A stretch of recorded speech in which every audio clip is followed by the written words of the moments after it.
Am I the asshole for refusing to give birth without epidural? I 24 female found out this week that I am pregnant. Me and my husband have only been married for 3 months, so this pregnancy was unplanned and I'm still trying to process it. However, I am willing to go through with it, and we're both happy with the news.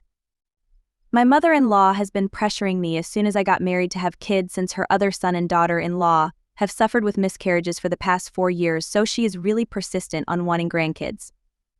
Soon as I found out I was pregnant, my husband and I told my in-laws about the news in hopes that they'll help us out with doctors and things of that nature since we're unprepared.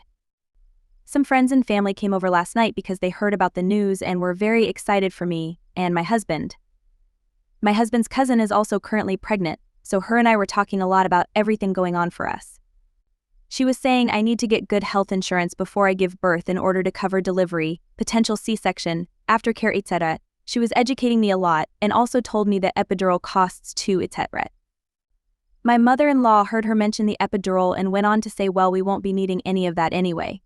I asked her what she meant and she said the epidural is unnecessary and makes things way too easy. Women should have their babies the way nature intended. I was in shock and so was everyone else in our living room. I naturally have a fear of childbirth after the horror stories I've heard, so no epidural is out of the question for me.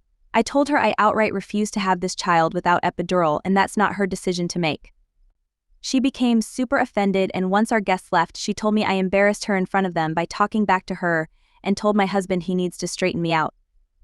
My husband told her it's ridiculous to expect me to have a child with no pain relief and she responded with, well, I guess a baby is having your baby. It's been 3 days and she refuses to speak to my husband or me. My husband is now telling me that in order to keep the peace and move along to just apologize to her and possibly reconsider the epidural. I told him I have nothing to apologize for since I didn't say anything wrong and I will not be reconsidering my decision.